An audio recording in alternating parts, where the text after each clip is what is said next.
An inclusive church to me means loving other people the way that God intended, and to not judge other people even though they are different because God made us exactly how He wanted us to be. So to me, an inclusive church looks like a place that I can bring my friends. While I don't identify as a part of the LGBTQ community, I have a lot of friends who do, and I want to be able to bring them to a space that's religious where they feel welcome instead of judged for who they are. And I think that's really difficult to find, and a big reason why a lot of people that I know aren't religious anymore. So they get curious when I say, oh, I'm a part of a church where you would be welcome, and I want to make sure that I'm being truthful when I say that. So to me, an inclusive church looks like a place that I can bring those friends without fear of judgment from others for who they are, and then pushing them even further away from religion and from church. So, yeah. I just want to say first off that it's great you're doing this. I think our church does a better job than a lot of other churches in accepting people as they are. But for me, what an inclusive church would look like would be where everybody is accepted regardless of their sexual orientation or their ethnicity, their age or their gender, and they're allowed to speak freely about it without being judged by people regardless. Hi everyone, my name is Tyra Gutchow and I've been a member at First United Lutheran Church for about 15 years now. And when asked the question what an inclusive church would look like, the first and easy answer that came to my head was, well, where everyone's welcome, right? And in the end, it goes deeper than that, right? God views us all as gifts in this world, right? In this life. And everyone as a gift is different, right? We all come from different backgrounds. We all come from different beliefs, and that's what makes us so unique and beautiful in God's eyes. So, no matter what someone's race, ethnicity, sexual orientation, mental health status, political beliefs, no matter what those things are, just knowing that as a member of a church that I can walk in and not feel judged, because in the end, inclusivity includes community, and when you're a part of a community, the last thing you want to feel is judged or like an outsider. So, as long as we're all viewed as gifts and are all living authentically and are all loving one God, that's what I think an inclusive church would look like. I think an inclusive church is one that lives up to and embodies the phrase, come as you are, whether you're rich or poor or white or black or gay or straight, at the worst point of your life or the best. There's room for everybody with God in their heart to worship and to be part of a beautiful congregation. Nothing else really matters as long as you have God in your heart. An inclusive church is one who allows all to come together in one communal sanctuary to worship the Lord, to love one another unconditionally no matter the background in which the individual came from, to join hand in hand in everyone's highs and lows and continue to show up for one another. An inclusive church embodies everyone and their individuality, which is exactly what First United Lutheran Church does as a church.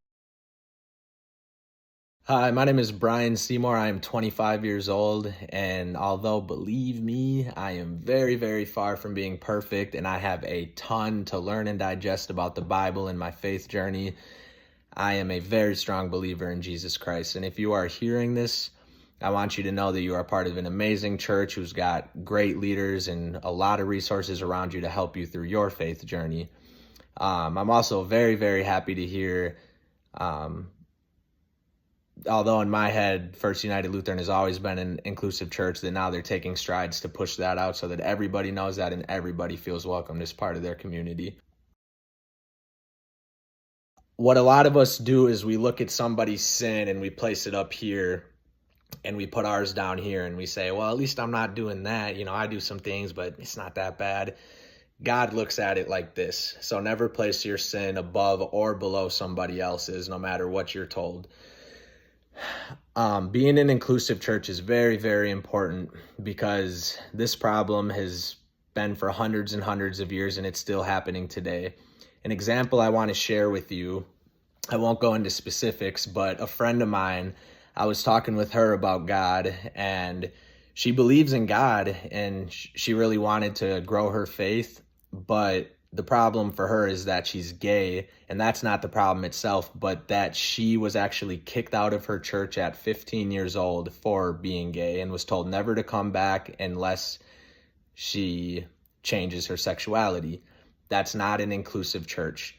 And I do believe that that's something Jesus would say, it's not good, because Jesus teaches us to love each other no matter what our differences is, no matter anything, just to show love to each other, even love for our enemies that have done you the wrongest, you still show love to them. And that's what being inclusive means. It means welcoming to all, no matter what. To me, an inclusive church is a place where everyone feels like they belong, no matter who they are. It's a space where love, compassion, and understanding can come first. I think First United is such a place of community, and becoming an inclusive church would mean creating a home where everyone's story matters and everyone can grow together in acceptance and grace.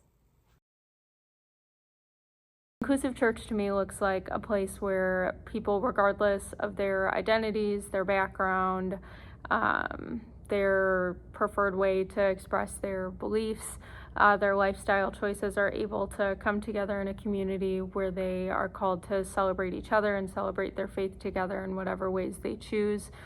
I think it's a place where people can ask questions without judgment, and that anybody is accepted where they are, just the way they are, and a place where people are called to serve one another regardless of their differences, and a place that just loves people. I think that First United has always done a really great job at being open and welcoming to anyone who walks through the door, but I do always think there's room for improvement. So I think a cool thing that could be added is maybe like an LGBTQ plus targeted Bible study or support group. I think that members of that community would just really appreciate that, and I think that would help make First United a little more inclusive. When I think about what an inclusive church looks like, a few different things come to my mind. First, I think about a church that fosters and encourages environments where people feel really comfortable to share and question and repair and apologize without any judgment.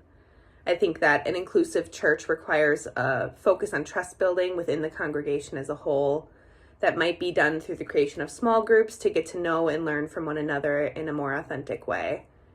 At an inclusive church, I believe that apologies and restoration should be top goals, because it's really important to create spaces where we can acknowledge where we've been wrong in the past before we can discuss how we want to be better in the future.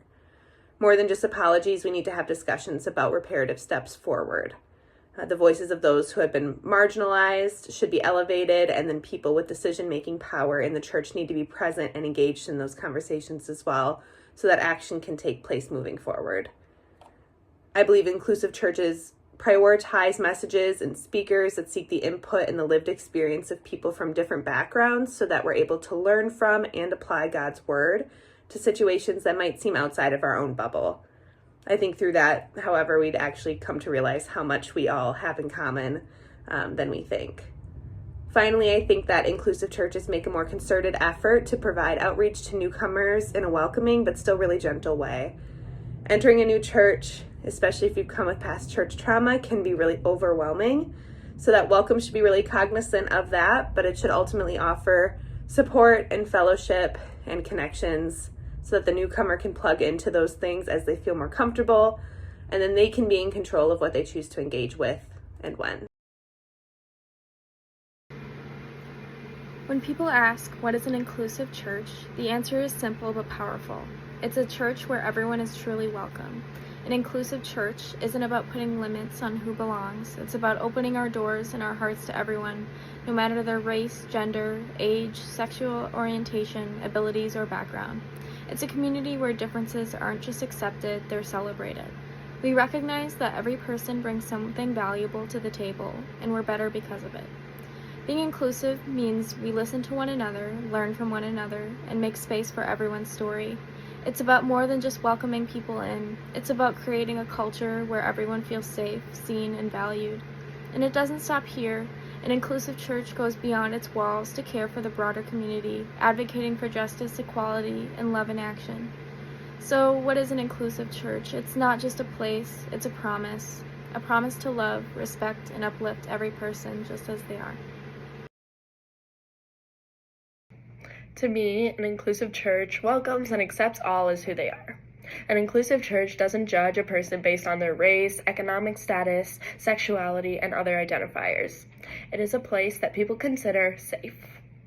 An inclusive church covers many diverse aspects of religion, allowing a topic for all to be able to relate to. The church doesn't force beliefs onto anyone. An inclusive church is somewhere people can make connections with each other where nobody feels alone. Overall, an inclusive church welcomes all with an open mind, open heart, and open arms. Hi, First United Lutheran. So I think an inclusive church means to me is celebrating and embracing everybody's differences, and also being a place where there's open conversation about identity. I think it's really important that we embrace everybody's uniqueness and become a safe place for people of all identities. I also think that our church does a really good job of welcoming people beyond just words. I think we do show it with actions, which is great, and I think we should keep that up. Hi there, my name is Madeline Thomas, and I've been going to First United Lutheran Church for pretty much my whole life. And when Tom reached out to me with this question about inclusivity and what that looks like in a church, I was more than happy to respond. So what I think inclusivity really looks like in a church doesn't so much depend on the decorations. While I do think those typical images of like different cultures like coming together and holding hands around the globe, I think we all know what I'm talking about. I think those images are important to have displayed in your church. I think the most important thing congregations need to consider when trying to show an inclusive environment is bringing the members together and focusing on like the interactions they have with each other.